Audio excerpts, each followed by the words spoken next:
Hello Australia, welcome to My Millennial Money. I'm Glen James and this is your boy, John Pidgeon. And we are joined by Rohan Dredge today. G'day Rohan, how are you? I'm so good. Welcome, so Rohan. excited to be here. Thank you. Yeah, and we'll ask some questions to Rohan soon about what he's doing here exactly. But before I get into the episode today, I just want to remind everybody that we have a couple of other podcasts. John's got one called My Millennial Property, which I've been fired from. So what happened there, John? Well, we just replaced you with someone better, basically. Yeah, okay, there you go. So Emily Wallace, she's a buyer's advocate out of Melbourne. She's joining John on My Millennial Property now. I mocked you on the last episode Did too. ya? Thanks for that. That's your final warning. And also, we've got My Millennial Career with Shell and M, and they're just slaughtering it in terms of the cool content that they're pumping out. There's a podcast called My Millennial Money Express, which is just me to the microphone, 5-10 minutes, pow, pow, pow. And we've also just relaunched Gen Z Money. So if you are under 24 years old or whatever age and you just want more content, you can check out Gen Z Money. Now, we can't do any of this podcast or employ people to get this content to you without our friends at Sun Super. Sun Super actually have an exclusive membership discount program. It's called Dream Rewards. So if you're a member of Sun Super, you get instant access to this. And I even saw an email the other day. They were offering discounts for online courses. There's food discounts, there's fuel discounts, there's fitness, there's holidays, there's furniture, there's fashion, and everything. You know one or three things about fashion, don't you, John? Fashion. Yeah, don't answer that. Holidays, not sure you can go anywhere at the moment, but we can't do this podcast without Sun Super. We can't give you financial advice, but we can say, if you are reviewing your superannuation, throw them in the mix. I'm a member. I haven't been disappointed.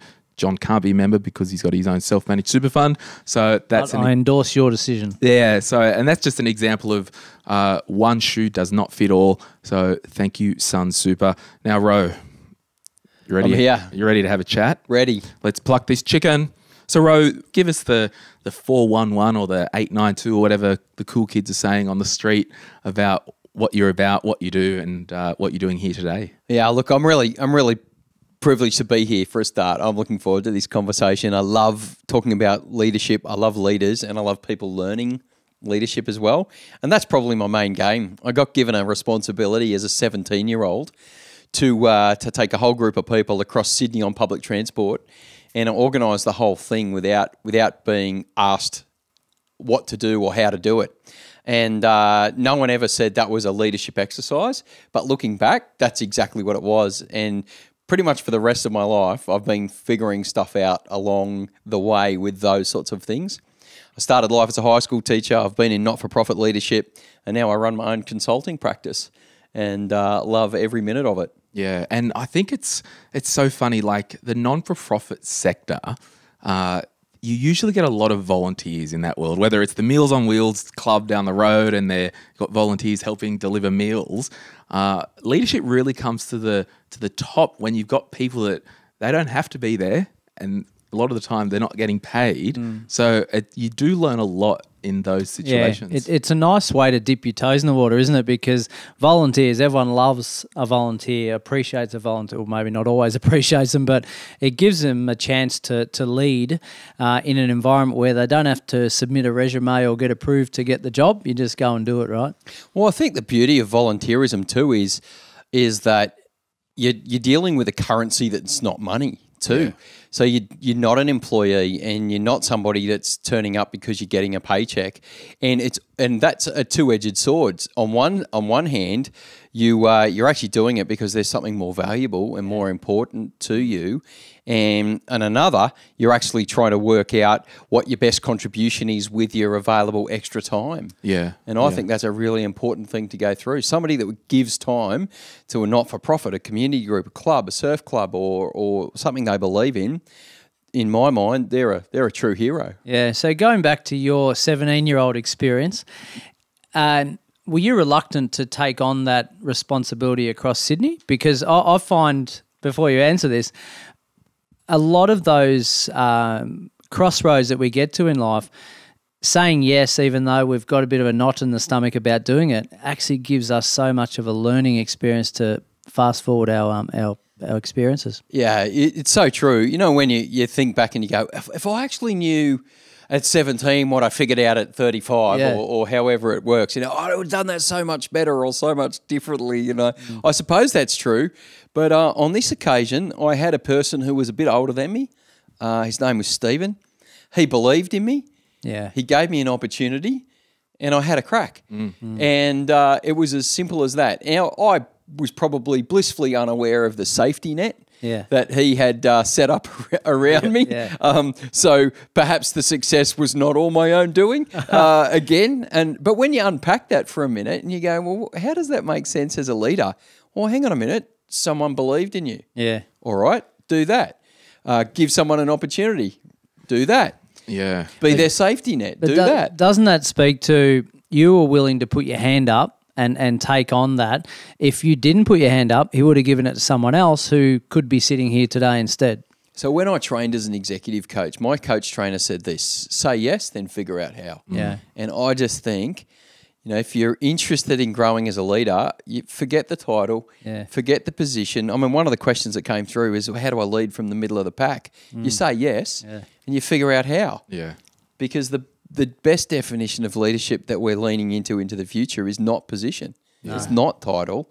It's influence, relationship, connection, engagements, value. Absolutely. Now, so Rose shared a bit about his early leadership, I guess, experiences. I'll get John to share maybe your first memory of being a leader, because we're all leaders, okay? And I guess how I want to unpack this episode, John will quickly share, I'll quickly share, and then we'll talk about some broad leadership styles. And Rose got a podcast called the 4 Leaders Global Podcast. So while you're listening to this, maybe open your Spotify again or your Apple or whatever you're listening on. And after you've given us a 5-star review on Apple, then open Rose podcast, the 4 Leaders Global Podcast, hit subscribe, because I've listened to many of those episodes and I just think there's so much gold that drips out of those episodes. Yeah. So we will talk about some leadership styles, but you know, you might be thinking, oh, you've got a bloody money podcast. What are you doing about leadership? Well, if the first thing about leadership, we've got to lead the person in the freaking mirror first. And if that person can be led well, money will follow. And this podcast, yes, we are not 100% about the money, but if we cut our life up into a pie and carve out money, health, relationships, most people's pie, there's going to be money. So it will just, I guess, Ro will probably speak to, and John can from experience, how the leadership in your families and all that can come out of that. But John, what was your, and then obviously we'll answer some listener questions that you guys have put in the Facebook group. So what do you have an earliest leadership story? Yeah, I think my childhood was an obsession for sport and playing sport and having coaches that primarily led by example, led by doing. Just I'll show you how to do it and I'll give you inspiration to go and do the same. So that's probably my earliest experiences, and I've done a lot of sports coaching and personal training and teaching and through the last 30 odd years, and I think I started off by leading by action and by doing. And by relationship building, so getting their trust through relationships. But over the last probably 5 or 6 years, it was more, I spun that around a bit more to ask questions of themselves. And instead of me carrying the load of responsibility of leading, it was more a case of getting more out of them so that they can lead themselves. Yeah, no, that's cool. I guess for me, at the earliest, and this will probably come up in the discussion, like, are you a natural born leader? Are you a natural born killer? Like, whatever your natural born thing is. Yeah. When I was, I think, 8 years old, I was in Cubs, okay? And I just had to have a look up while John was talking. I was actually a sixer in Cubs, which was, it says here, sixers and seconders are a Cub who stands out for being able to look after and lead a team. They are good at sharing. Maybe not me, oversharing maybe. They are kind. Again, they may be giving me the wrong role here. And they are a young person that is growing in confidence. A sixer is not necessarily the eldest Cub in the pack. It is the Cub who demonstrates the qualities of an effective leader. So I guess at a very young age, I was leading, I think there was 5 or 6 in our group, and it was little Glenny up there. And then I guess that was an influential part of my leadership life. And then one thing that also stood out to me, kind of fast forward, growing a business and doing volunteer work with the Association of Financial Advisors, organising conferences and all that. And then I did an executive it was called Strategic Leadership, and it was a week-long course at Stanford University, and we went on site, and that just blew my mind. And the things I learned that week I'm implementing today, and it's just changed my life. And then fast forward again another few years, leading this community, My Millennial Money. And for me, it's kind of, as much as I'd love to be a dictator, the weird thing is not everyone agrees with me. And that's a real health check. And I think I've kind of grown into a facilitator, but also if a decision needs to be made, I'll make it. You can do it, yeah. And then, so that's kind of my leadership journey. So what do you make of those two? I think you've picked up on something that's so relevant right now, and that's what kind of a leader is a successful leader right now? What kind of a leader is effective right now? And I actually was writing about this yesterday, and I talk about this idea that leadership is circles and triangles, and it needs to be both.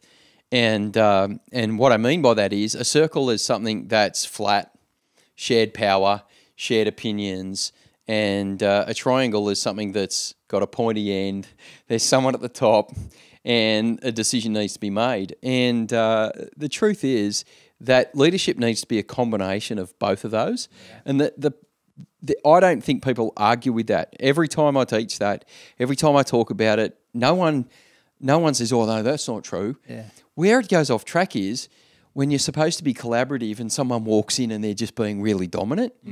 Because every great leader I know has got some form of control about the way they want things to be done, because they're really passionate about what they're doing. Yeah. But then at the same time, you want to facilitate. You want people to be part of it.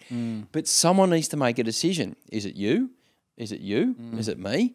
And navigating that, I think, is a beautiful thing. That actually deepens relationships, creates trust. Yeah, moves you forward. I'll share it again because it just changed my life. And John, in your example, you said you looked up to someone who was leading by example.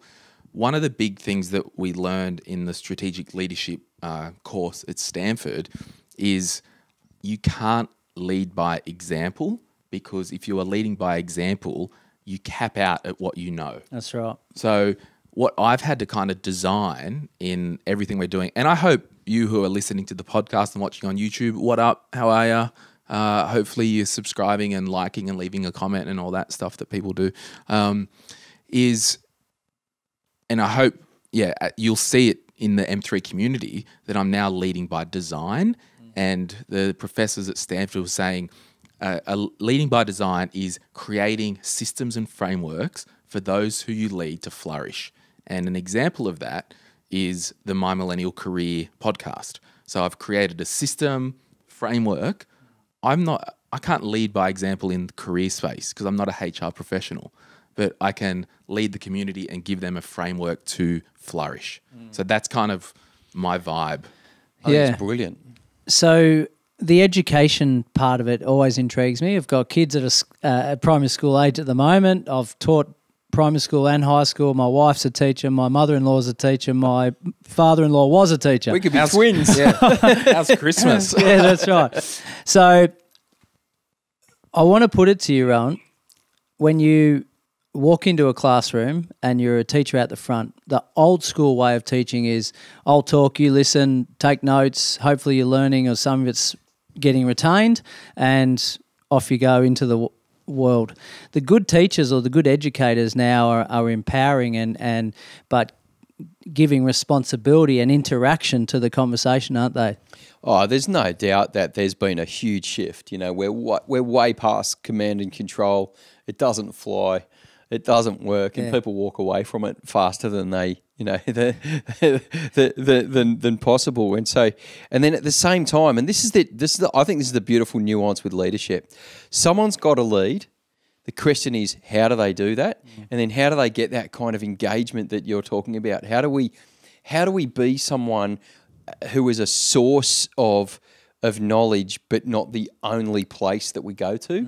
And I think that's the beautiful thing. And I think recognising that your responsibility might be to lead probably gives you about 5 to 10% of the authority, and that might be the one. Okay, this is what we'll do then. But everybody else has a voice, everybody else has a contribution, everybody else has a part to play. And I think the leadership by design that you were just referencing, Glenn, it's actually about finding out what it is that the room's got, what it is that our community's got, what it is that the people who are listening to this podcast have got, and how can we leverage that and move it forward. I think the idea of taking the millennial idea and talking about different topics is straight up genius. Yeah. It's a really good idea, because who doesn't want extra help? Yeah.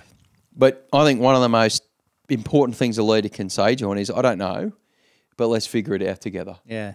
Yeah. So important. Being vulnerable, I suppose, is another important aspect, isn't it? It's just like, well, I'm only human. And you're just sitting there going, well, look, I'm not certain. It could be this, that, or the other. Let's figure it out. I think we want to be confident in our leaders. We want to be able to trust that you've got some skills and you're doing some work on yourself so that you can continue to be effective.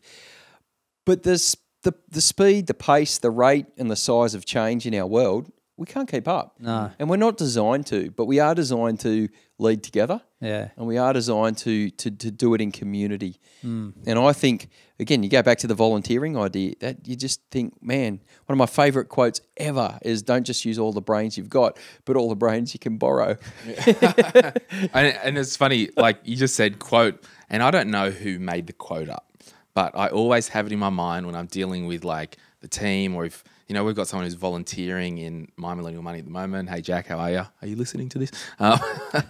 And my whole thing is like, you can't push a rope. You've got to bring people on a journey. And that does require leadership. Now, on the topic of leadership, there are some broad leadership styles, and I don't know if you got a print out, John, because you did some homework. I did a lot of homework. And you got some of Ro's IP from his website. Stole it. I'm actually going to use it going forward. Are you I love really? it that much, because I Googled it and it was pretty unique across the the Google world. But I loved it, Rowan, and it was I think it was in your introduction to your first podcast that I listened to that I heard this. But yeah, do you want me to elaborate on it? Yeah, please do. Because it's the 7 transformations of leadership. Yep. Yeah, and the thing that interests me when you were talking about that was 85% of the workplace tops out. Yep. Can you just speak to that for a moment, then I'll come back to the types that we're looking at. Yeah, look, that's a really interesting article, that one. And it really just talks about What is the article? Sorry, I think it's it's a Harvard Business Review article on the 7 transformations of leadership, and it's. Didn't you listen to his podcast like I asked you to before? you do the homework. I listened to it months ago, John. I'm sorry. And I told you to. Yeah. And so, look, that's just one of lots of articles and approaches that we reference. But essentially, what this particular study was working out was that people who are really, really good at their job misunderstand that there's a difference between good at your job and being good at leadership. And I think essentially, if someone said, "What do you do in the market? Why do people engage you, Rowan?" People engage me because they've got a business full of people that are good at their job, but not enough leaders. Yeah. And that's essentially what I change. Yeah, that's great. And this particular article says that you can be what they called an expert or an achiever, which sounds enough. Yeah. But essentially that's saying, hey, I've reached the top of my game as an accountant. I've reached the top of my game as an engineer. I've reached the top of my game as a nurse. I've reached the top of my game as whatever it is that I'm doing. And so I'm considered to be an expert. 10,000 hours, all those sorts of things that we hear about. And what they're saying is there's a transition across to that top 15%. In fact, I ran a whole program called the top 15%. and you move across by understanding the power of collaboration, co-creation, engagement, and the sort of skills that we've been talking about, 21st century leadership skills. Yeah, it's great. So those 7 types, I suppose, in no particular order: opportunist, diplomat, expert, achiever, individualist, strategist, and alchemist. Alchemist, yeah. Alchemist. Yeah. So you can look at those, and it works out the strengths and weaknesses of each of those types, and you can clearly see from that, I'm a bit of that and a bit of that, but I'm none of that sort of thing. You can quickly work out in a working environment, at least, who fits maybe where. You're right. And I mean, again, if you're starting out in your leadership career, you start out pretty green. Yeah. You don't know what you don't know.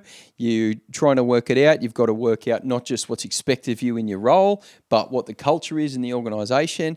And so it can actually be pretty transactional. So those earlier, those styles, the opportunist and the diplomat, they are the sort of those younger, kind of less mature styles, shall we say. And then you actually get better at your job. So, for example, I'm married into a family of educators. I started life as a high school teacher and just loved it, and still love high schoolers today. I take my corporate program to high schools every now and then. Nice. When I'm invited, because I just think teenagers are not just the future, but they're the best. Yeah. And this idea of transitioning across from being really good at your job to doing exactly what you were talking about, Glenn, to actually thinking strategically about the mobilisation of other people.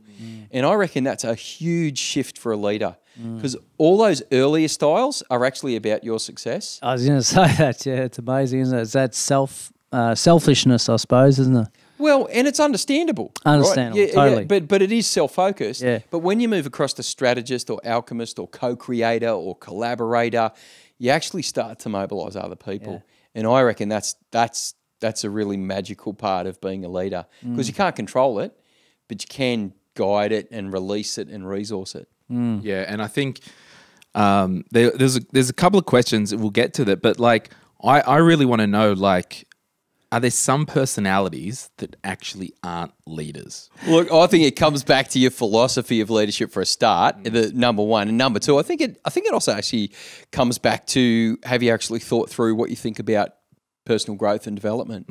I subscribe very much to the idea of neuroplasticity. I think people can learn, people can grow, we can adapt, we can change, we can shift mindsets, we can learn new skills. I really believe that that's true, and I think that if you're not interested in leadership, it's probably less because of your capabilities and more because of your disposition. You just don't want to. And that's okay? Yeah. 100% okay. Yeah. The only reason why you'd probably hear someone like me push against that is because of my own worldview. I think lead, shift, change, decide, make decisions about culture. You have seen experiences where people didn't think they were and then turn around into a really good, successful team player. And I think that's the art of leadership. What is it that they actually need to realise what's possible on the other side? Okay, question for you. What happens if you're really good at your job? Okay, so you're in I'll just make an example up. You're in a call centre. There's a pod of you in the team. There's 8 people. You're so good at your job. Next minute, the team leader decides, I'm going on maternity leave, or I'm pissing off overseas or whatever. We need another leader. Let's just find the best person. You're now the leader of the team. Yes. So what happens if you fall into a position of accidental leadership? And so often it happens, right? I live bumper stickers, or values are really important to me. So I've got this idea that says getting ready is just as important as being ready. I think it's really important.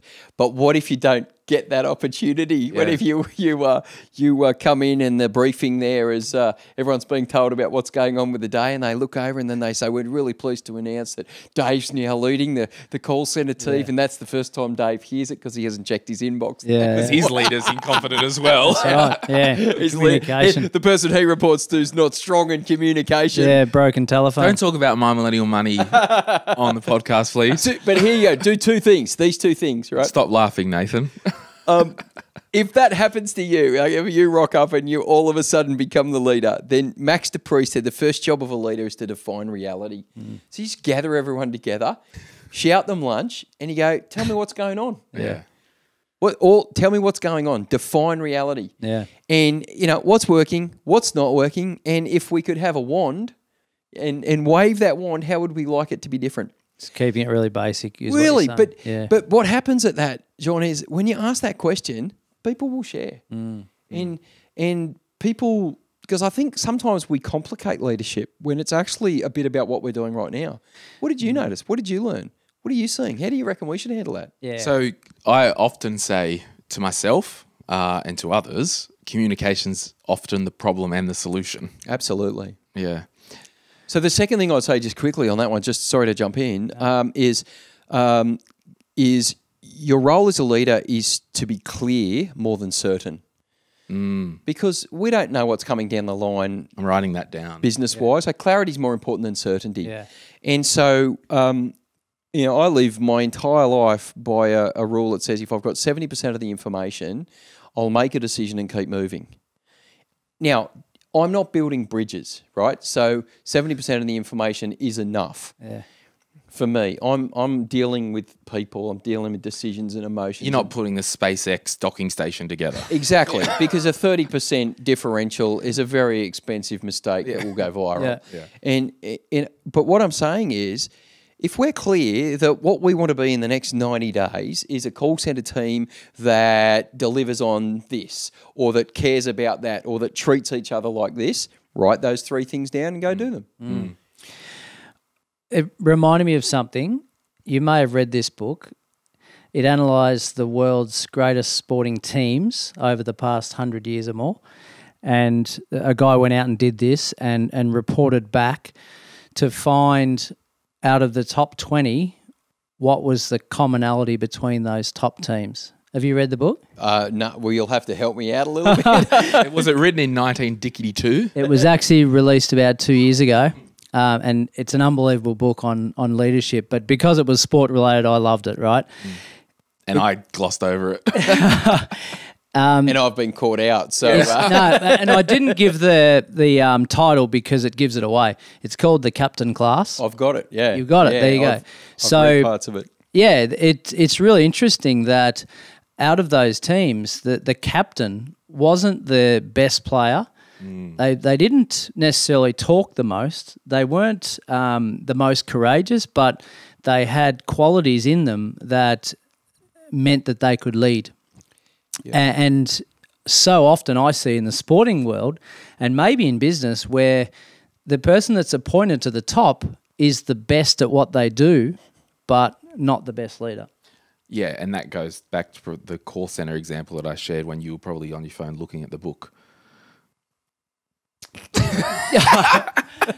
So he always has a final word, right? I'm hearing that. Yeah. And you're on your final warning, so it's all a little. True. It's all just a little. It's all a little nerve-wracking. That was 18 months ago. But on that, John, in the book, was the captain like unequivocally, if that's the word, respected? Totally respected. So almost the respect has more currency than any type of skill. Yeah, and what I said at the start when you asked me about what my experience was, it was always, you just follow the best player, right? But that's far from the truth. And teams are still getting it wrong today in that respect. The beauty of that book, and I actually I haven't read it in detail, but I am familiar with some of the ideas, is I think that book captures exactly the paradox we're trying to work out about leadership right now. And that is leadership supposed to just be flat and everybody's got the same amount of voice and authority and power? Well, it's sometimes, yeah. Now, is leadership supposed to be the one that leads from the front and that takes that risk and makes the decision? Sometimes, yeah. And the beauty about that book is I think it says they're not necessarily the best of the best of the best, but they're still the leader. Yeah. And there's still a point person. And there's still somebody that will stand up and be responsible for the success or failure. And I think that's really important. And if you're you're listening to this or watching this, one of the best things you can do is actually support your leader. Yeah. Actually give them honor and encouragement and feedback and say thank you, because I'll tell you right now, very few people are. And in the working environment, it's because they're probably trying to take their spot, right? But they'll soon get found out with that approach. So I guess we can tie... Some leaders will say you can have it. Yeah, that's true. And in kind of following on to that, and I'll get you, John, to maybe... Because you've had experience coaching AFL teams, right? So I guess in the sporting world, your experience, John, but for Ro, there's probably 20% of people that are listening now who work for an incompetent leader.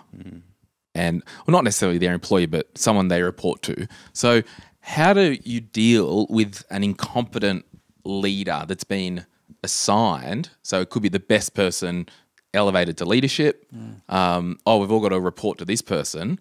They're horrendous. How do we navigate that?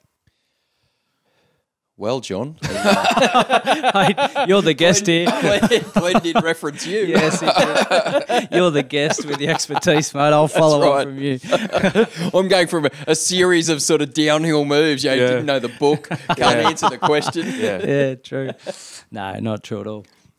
You want me to go first, don't you? Yeah, I'm happy to, but You go first from the sporting volunteer. Yeah, look, I think if it is on a volunteer basis, it's a very different conversation, because we appreciate the fact that they are volunteering.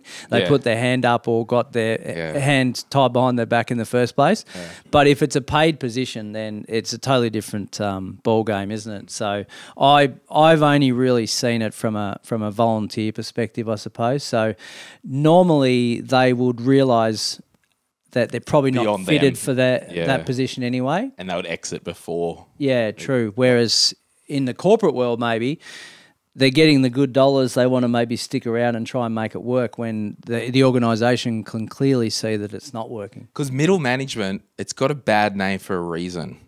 And I don't know what that reason is, and I'm not going to hypothesize, because there's probably a lot of middle managers listening, good and bad.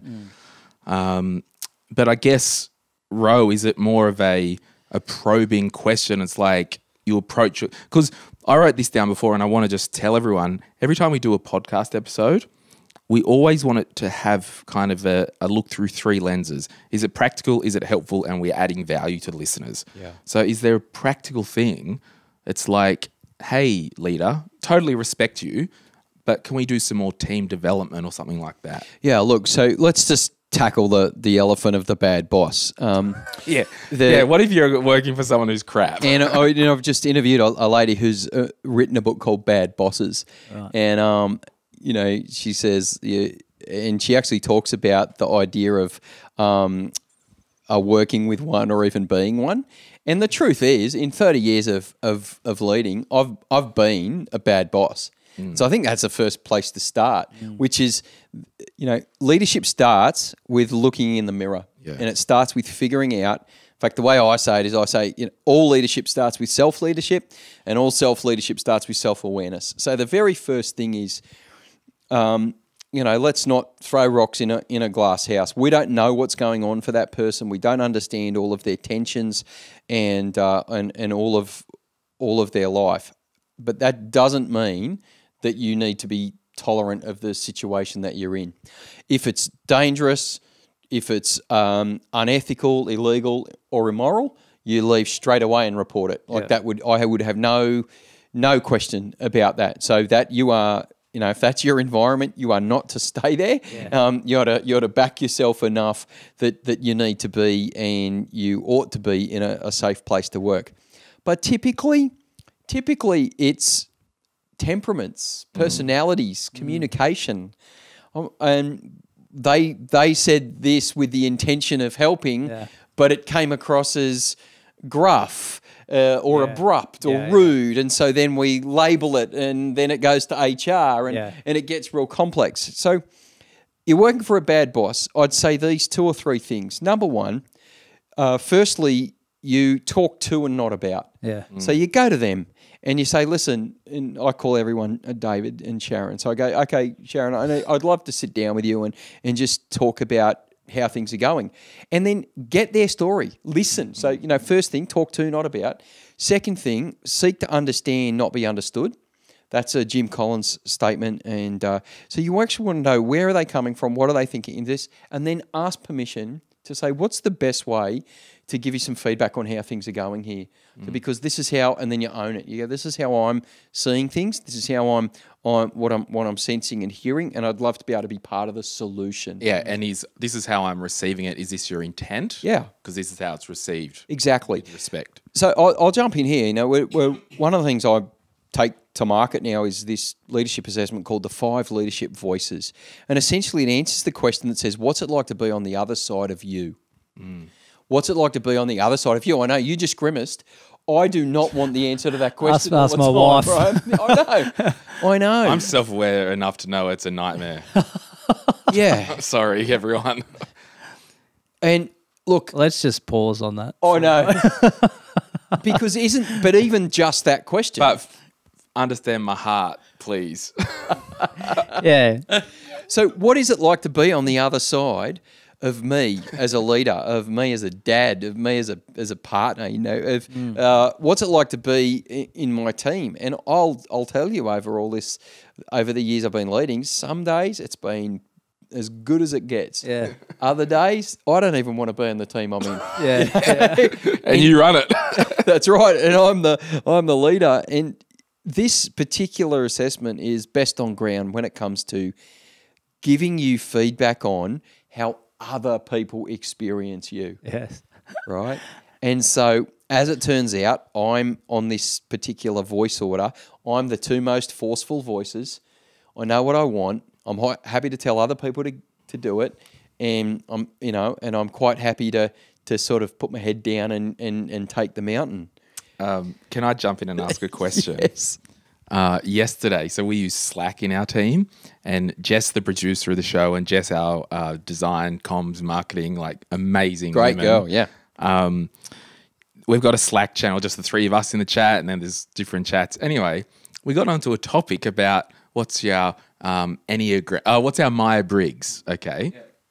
And we said, Glenn, what are you? And I wrote, I'm an ENTJ. And next minute, they're having a freaking 20-minute discussion with each other all about the points about Glenn. And I'm reading it thinking, that's a wild personality profile. And it was just confronting. It's like, so all that to say, for those who run a small business that are listening, and I'm asking on behalf of me and the M3 team, and I'm happy for the team who are listening to hold me accountable to this, we probably need to do a session facilitated by a third party to just so we can all understand what page we're on. And it's not about everyone coming over to Glenn's page. It's just knowing this is Glenn's page, or that's Nathan's page, or that's Jess's page. So speak to the people who manage a small team in a small business maybe. Yeah, well, in specifics, this is a smartened down version of Myers-Briggs. And we were talking before we started just about how many of these we've done. I've done hundreds of them. But what I most want isn't the assessment. I don't want the label or the tool. I want what it does for us. So I'm an ENTJ as well. Ugh. And so essentially we can make decisions quickly, internally. We're very comfortable with giving people direction, sometimes too much direction with too much weight and force. And so we come across as blunt and uncaring. We don't intend to be. Right, I'm talking about me, not you, Glenn. Have you been reading the Reddit reviews about my podcast? Have you? Well, the screenshots from Slack were a little difficult to read, but I expanded them out a little bit, and I said, "Okay, got it, Jess. I'll bring it up in the show." Right? But the point is again, and this comes back to let's talk about millennial leadership. It's actually about leading yourself, and so if that is true for me, if my tendency is to be abrupt, demanding, with high expectations, and people are very clear about whether they meet those expectations or not, it's on me to come up with a strategy to change that. And so and to be responsible for that. That's what I mean by self-leadership. And we're rolling this out with lawyers. We're rolling it out with engineers. We're rolling it out with people in the medical profession, builders, it's agnostic when it comes to who it helps, because what happens is, what you'll notice with, take Jess for example, is you'll notice with Jess that she'll come out more of the creative style of voice, which is one of the voices, and they are a quieter voice that needs to have time taken with them to be understood.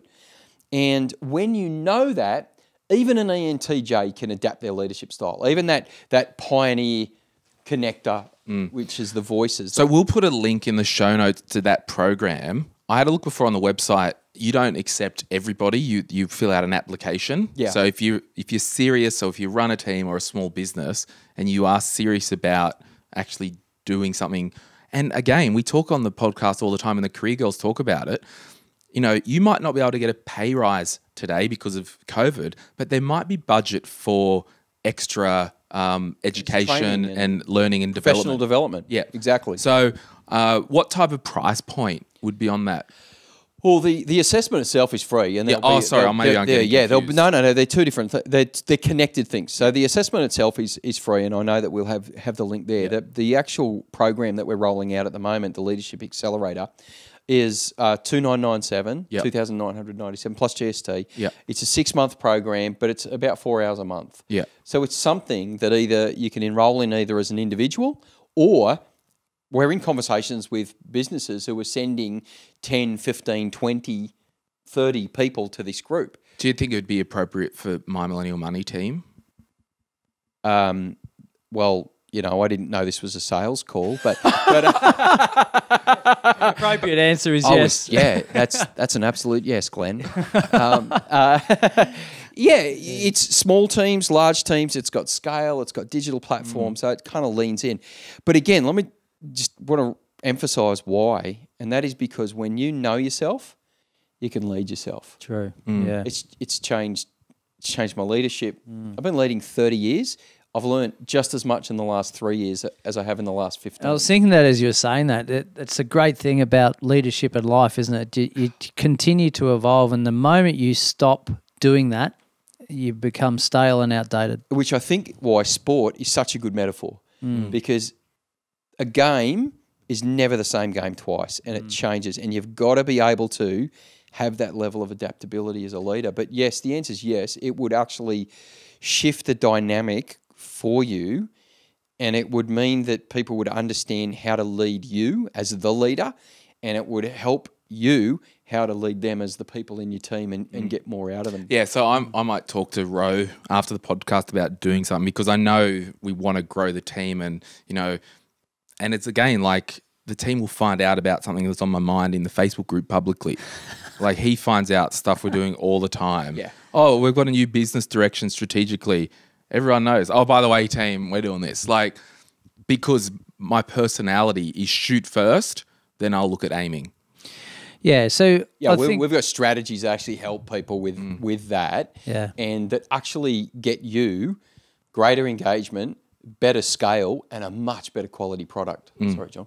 No, I was just saying, I've just been recently appointed to a board of a college, which is a Peter 12 school, and they asked, well, great, what do you bring to the table, and how do you communicate? Well, what are your two biggest traits, I suppose? And I would say, well, they're not necessarily my biggest traits, but I think communication and empathy are your two big ones to be able to get your team gelled together, because there's a little bit of a cultural issue within the school, so from a leadership point of view. So I think having that empathy for teachers or staff or whoever it is around you, that you can say, well, actually, I understand your situation.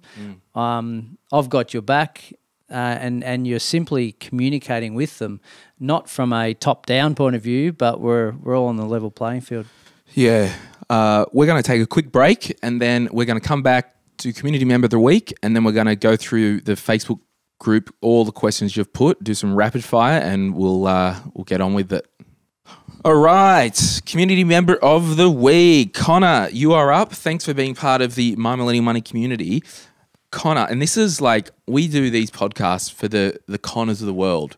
21-year-old on the sunny coast. He's a graphic designer. His goal is saving for a home deposit, and you'll love this, John. He's trying to achieve this goal by saving 60 to 70% of his income. Well done, Connor. Yeah. Living at home. Brilliant. Yeah, he must be living at home. And his silliest money mistake, he spent $1,500 on a premium economy seat, even when he already bought a ticket for economy.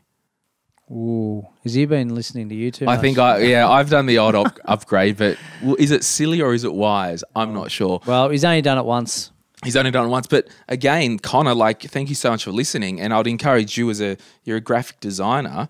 How can you apply these leadership things? Because graphic designers, they talk to clients. Graphic designers work with a team. Graphic designers might work with copywriting. So what can you take from here, Connor, to just really turn up your career a notch? And we always say, just take out one thing from the podcast. So Yeah, and I think it is, and I suppose we've already said this, but no matter who's listening, no matter what position you're in, leadership is about yourself, isn't it? And not the team of people to begin with. Well, it absolutely starts there. Again, you've got the sports background. Let's imagine we're all in a team, and I'm not training. I'm not getting my ball skills up to where they need to be. I'm not working on my fitness. At some point in time, you're going to call me on that. Yeah. And at some point in time, you need to get out of bed. Yeah, that's right. An hour and a half earlier, and you need to do the work so the team benefits. And that's no doubt where it starts. I think with Connor, I'd just be encouraging him to understand that he's got an opportunity to lead with every single conversation that he has. Absolutely. And he isn't just a service provider to a client, but he's actually an opportunity to be an influencer. Yeah. To bring his uniqueness and his perspective and his creativity. And I would really challenge Connor in the branding and the graphic design space. Your role, it's a game changer. Like with the design work that Jason's done in the studio here, the design work that Laura's done with building the M3 brand, it is a very unique role being a designer, and it can actually make or break brands. Yeah. So now, Ro, do you want to grab those questions there? I'm going to, because we've got a hard 15, and I'm okay, and I think I speak on behalf of the community. We're happy for this episode to go a bit longer than our usual 45 minutes. And during the break, we were actually saying to Ro, we might get Ro up maybe every quarter or something just to do a bit of a leadership bonus ep. So I'm going to set the time for a minute and a half for each question. There you go. So do you want to pick one and read it and answer it? Brent North has said, it's not a question, it's a statement. Read Simon Sinek and thank me later. We can fit that into the 90 seconds easily. Hey, Brent, this is what I'd say. You're absolutely right. Sinek's a genius. I'd start with his TED Talks and videos because I think it's a great way to consume it. But I wrote some stuff on LinkedIn about this. I said, leaders might eat last, but they say thank you first. And what I would just add to your statement there is one of the greatest things a leader can do is notice something that people are doing that's adding value and point it out and say thank you. I don't think we do enough calling up. No. There's a question here from Claire Ruther. How do you lead people who are older than you and that are dismissive because of age? So there's a bit of ageism down the other end. Yeah, wow, Claire, great question. The first thing is, I think you've got to think through what kind of values do you want to lead with, and what kind of style do you want to be known for? Even if you don't get that from someone else, I think I'd be encouraging you to come back and say, do I want to be known as a respectful leader, as an empathetic leader, as a leader that's warm and friendly? And I think this is going to happen more and more in the workplace as there's a transition across ages and generations. And you can't control the uncontrollables. That person's attitude, behavior, mindset, and view of you is not something that you can control, but you can control how you intend to treat them, speak to them, include them, and communicate with them. And the very last resort I would say is privately, talk to and not about, sit them down and say, what am I missing and how can we work together to be as effective as we possibly can? Because I realise I'm younger, I probably don't have as much experience and I want this to work. Wow. And start there. That. There's a question here that's great within 15 seconds to go. another question here, and it came up a little bit. And Josh asked, how do leaders stay leaders and not fall into the trap of becoming managers? And there was probably some other stuff on the sheets that you guys have about managers versus leaders. So what's your take on that, Ro? Great. And Aaron's got one here about leadership versus management is a big thing in teaching, and making the distinction between the two becomes really, really important. You know, leaders do the right things, managers do things right. There's all those bumper stickers that go with it. In truth, if you're in the trenches and you're getting your hands dirty and you love your people and you love the work you do, you're leading and managing. Yeah. And the distinction between the two is really hard to find sometimes.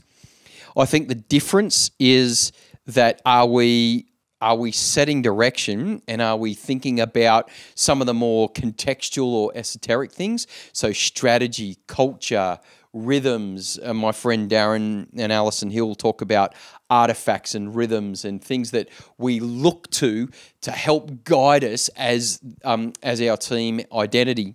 And their work's fantastic. And then followed by management, which is maybe more related to execution and quality control and policy procedures and standards. And so just helping make that distinction. But typically speaking, it is blurred.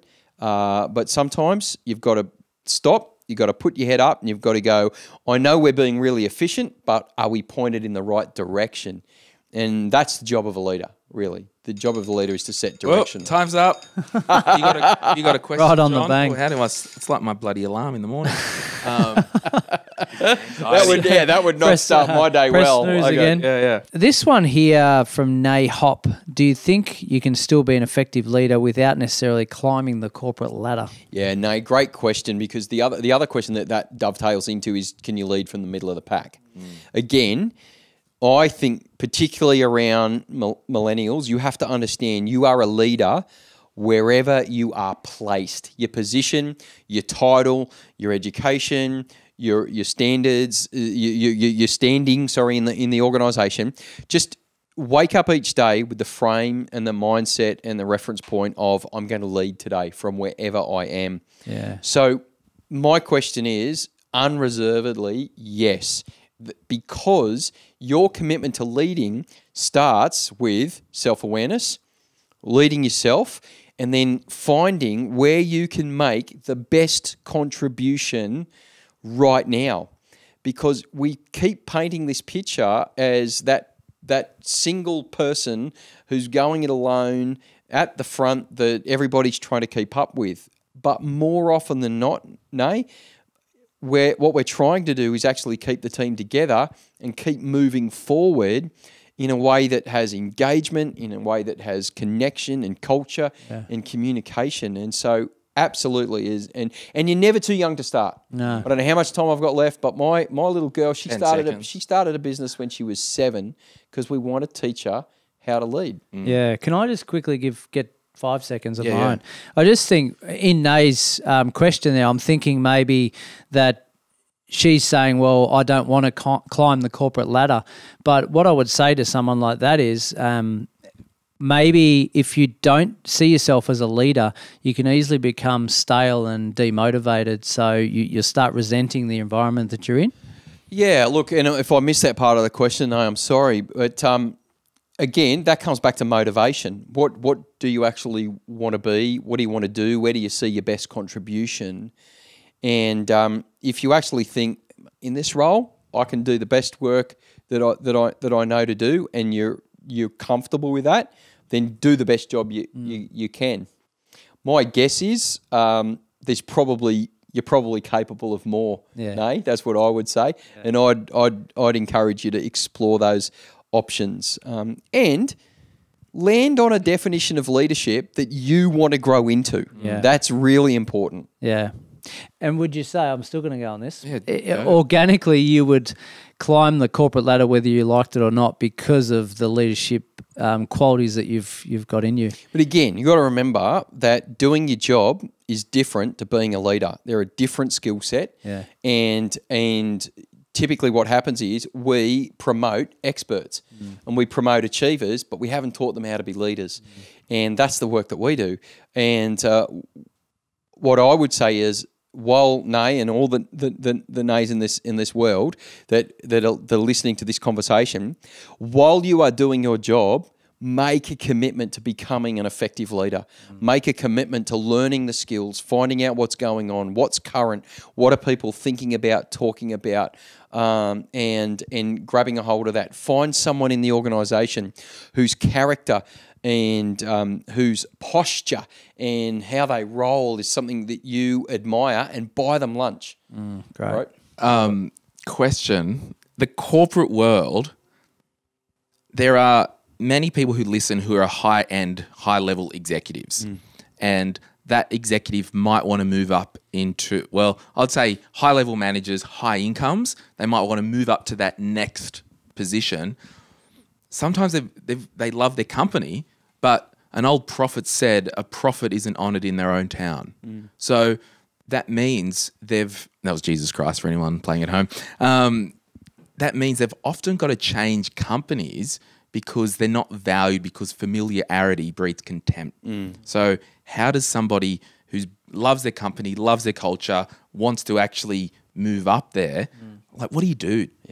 Look, I'm in my executive coaching work and the strategic work that we do with companies, we really challenge and encourage people to put the pedal to the metal on their personal brand.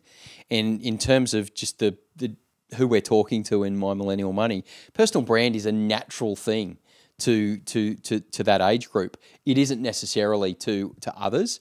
So for a start, decide what you want to be known for as a leader.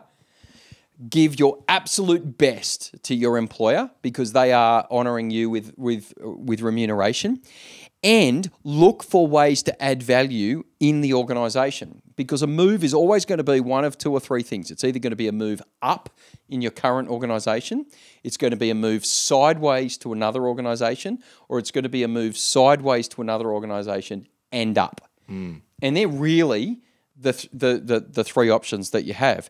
The question isn't, is that going to happen to you? The question I would ask you is, are you preparing for that opportunity? Because getting ready is just as important as being ready. And that is really, really important. So I would be more committed, Glenn, to answering the question, can I add the most value in this organisation right now for my career and my brand and this group of people? If not, look around. Yeah, that's a good one. Very good. Hey, we'll put a link to everything we've discussed, and I might get you to email Jess the links that you want in the show notes. Check out the 4 Leaders podcast. It makes me want to do a leadership podcast. I love it. Love this stuff. But we don't have to because Ro's got a really good one. So thanks, Ro. And apparently I'm coming back every 90 days now. So yeah, we'll have him on retainer or something like that. We were supposed to do this over Zoom, but Ro's actually in Sydney because he's locked out of Melbourne. Yeah, or he ran away. Yeah, got no dramas with that right now. Yeah. So thank you so much, and Thanks, Rohan. we'll see you guys soon. Loved it. Thank you. All right. Bye.